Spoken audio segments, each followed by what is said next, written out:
Shalom jemaat yang disayang oleh Tuhan. Hari ini kita akan kembali belajar firman Tuhan. Namun sebelum kita membaca dan merenungkan firman Tuhan, mari kita berdoa terlebih dahulu. Bapa Surgawi, terima kasih untuk hari yang baru yang Tuhan boleh jadikan bagi kami. Terima kasih untuk anugerah kehidupan yang kami boleh rasakan pada hari ini. Kami mau membaca firman-Mu, merenungkannya, mohon Roh Kudus memberikan hikmat dan pengertian, sehingga bukan saja kami memahami firman, tetapi kami juga boleh melakukannya.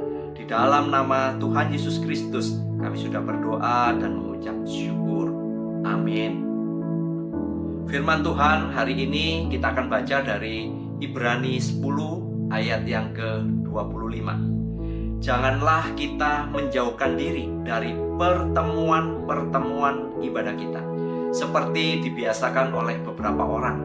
Tetapi marilah kita saling menasehati dan semakin giat melakukannya menjelang hari Tuhan yang mendekat. Menjadi berkat dalam beribadah.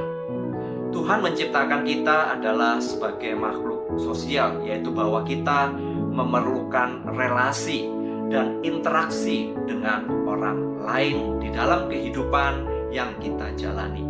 Kita tidak diciptakan untuk hidup sendiri, melainkan hidup di dalam komunitas, baik itu di dalam keluarga maupun juga di dalam lingkungan di mana kita tinggal. Demikian juga di dalam kehidupan rohani. Kita diciptakan adalah untuk hidup bersama dengan orang-orang percaya lainnya, menjadi bagian dari tubuh Kristus, sehingga kita dapat untuk saling menumbuhkan, untuk semakin serupa dengan Kristus. Sebagai bagian dari anggota tubuh Kristus, kita harus membangun persekutuan yang dapat saling memperhatikan satu dengan yang lain, serta dapat saling mendorong di dalam kasih dan dalam pekerjaan baik. Ibrani 10 ayat yang ke-24.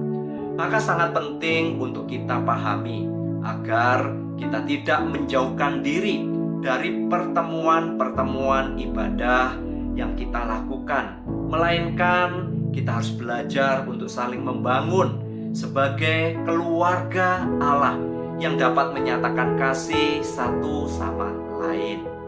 Ibadah dan persekutuan dapat menjadi sarana bagi kita untuk semakin bertumbuh di dalam iman dan pengharapan serta pengenalan akan Kristus. Hanya melalui hubungan yang autentik dengan orang percaya lainnya, kita dapat menjalani iman yang hidup.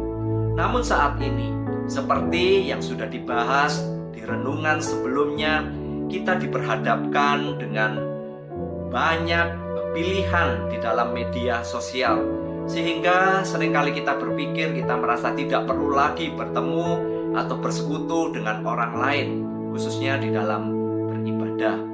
Kita merasa sudah lebih dari cukup dengan mencari sendiri bentuk ibadah seperti apa yang kita inginkan. Seperti yang kita ketahui di dalam renungan-renungan yang kita baca, kita dibombardir dengan begitu banyaknya informasi. Memang kita dapat memilih ibadah dengan cara kita, sesuai dengan keinginan kita, bahkan khotbah apa yang ingin kita dengar. Namun sejatinya kita kehilangan tujuan utama di dalam ibadah dan persekutuan, yaitu untuk saling menumbuhkan sebagai bagian dari anggota tubuh Kristus. Ingatlah, kita diciptakan adalah untuk hidup bersama dalam komunitas keluarga orang-orang percaya. Kita dipanggil untuk dapat menyembah dan meninggikan Allah, yang kemudian mendorong kita untuk menyaksikan kasih dan kemurahan Allah kepada mereka yang belum mengenal jalan keselamatan dari Kristus.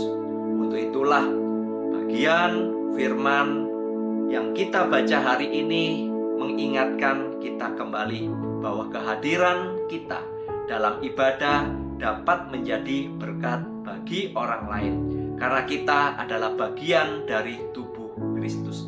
Sekali lagi, kehadiran kita dalam ibadah dan persekutuan adalah untuk menjadi berkat bagi orang lain. Mari kita berdoa. Tuhan Yesus, terima kasih kami boleh diingatkan bahwa sebagai bagian dari anggota tubuh-Mu, kami satu dengan orang percaya lainnya harus terhubung di dalam sebuah ibadah dan persekutuan, karena di sanalah kami dapat saling menumbuhkan. Kami mau menjadi serupa dengan Engkau, dan itulah pentingnya persekutuan satu dengan yang lainnya. Mohon Engkau memberkati kami pada hari ini, dan sekaligus kami mintakan berkat yang datang dari Allah Bapa, kasih sayang dari Tuhan Yesus, dan pertolongan Roh Kudus menyertai kita sekalian hari ini sampai kedatangan Kristus yang kedua kalinya. Amin.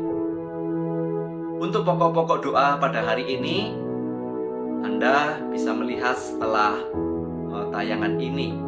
Have a nice day. Tuhan Yesus memberkati.